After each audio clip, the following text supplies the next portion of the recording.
இல்லை உங்களை போய் சிக்க வச்சுக்காதீங்க. அதை சிக்க வச்சுக்காமல் அதுலேருந்து நேக்காக பேசி எப்படி வெளியில் வரலான்னு பாருங்கள். அடாவடித்தனமாவோ வேறு ஏதாவது யாரோ ஒருத்தர் சொல்கிறாங்கன்னு சொல்லி அதை காதில் வாங்கிட்டு ஒரு பிரச்சனைக்குள்ளே நுழையிற மாதிரி எந்த பிரச்சனைக்கும் போயிடாதீங்க. இது பெஸ்ட்டாக இருக்கும். சரியா? அடுத்தது சிம்மராசி.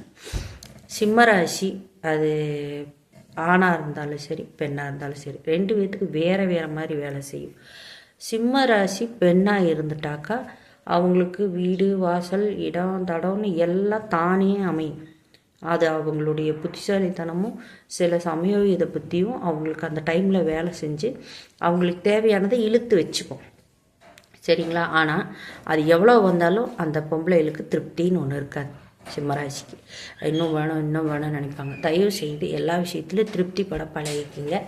ஏன்னா இன்னும் வேணுங்கும்போது உங்ககிட்ட இருக்கிறது இழக்கக்கூடிய சூழல் கூட வரலாம். சரி, இதே அது ஆண் ராசியாக இருந்ததுன்னு வைங்களேன், சிம்மராசி, தயவு செய்து நீங்கள் ஒரு வகையில் சொல்லப்போனால் தண்ணியில் ஒரு நெருப்பு பட்டுச்சுன்னா எப்படி மலமளமளமலான்னு அமைஞ்சு போகுமோ அது மாதிரி தயவு செய்து உங்கள் மனைவி மக்கள் இவங்களோட இதில் நீங்கள் கொஞ்சம் தனிஞ்சு அவிஞ்சு போங்க.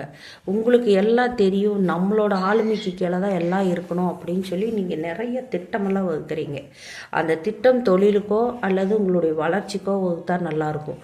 குடும்பத்தில் இருக்கிறவங்களுக்கும் நான் என்ன சொல்கிறது, அதை இதையும் பண்ணணும் பிடிக்கணும் அப்படின்னு சொல்லி நீங்கள் ஏதாவது வம்பு வழக்கு ஏதாவது செய்ய போனீங்கன்னாக்கா கடைசியில் நீங்கள் அனாதையாக நிற்கதியாக தான் நிற்க வேண்டியது வரும். சிம்மராசிக்கு அப்படி ஒரு இது இருக்குது. அதாவது பெண்ணுக்கு ஆட்சி பீடத்தை கொடுக்கும், அதே சமயம் ஆணுக்கு நிர்மூலமாக்கி விட்டுரும். அது மற்றதுக்கு தான் சொல்லுவாங்கன்னு சொன்னாங்க. ஆனால் உண்மையாலுமே சிம்மராசியில் குடும்பம் அப்படின்னு சொல்லி சார்ந்திருப்போம்னா மனைவியினுடைய கட்டுப்பாட்டுக்கு கொஞ்சம் தலை சாஞ்சு அவள் சொல்கிறது கொஞ்சம் வேத வாக்கா ஒரு மந்திரமாக கொஞ்சம் எடுத்துக்கிட்டு வாழ்ந்தாக்கா உங்களுடைய வாழ்க்கை இன்னும் கொஞ்சம் நல்லாயிருக்கும்.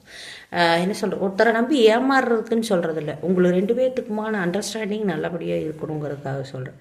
ஏன்னா பெண் சிம்மம் எப்படியோ தன்னோட ஆட்சியை கரெக்டாக கொண்டு போயிடும். ஆனால் ஆண் சிம்மம் ஆட்சியை கரெக்டாக கொண்டு போகிறோங்கிற பேரில் ஒன்றும் இல்லாமல் நின்றும். ஜாகிரதையாக இருந்துக்குங்க. சரிங்களா?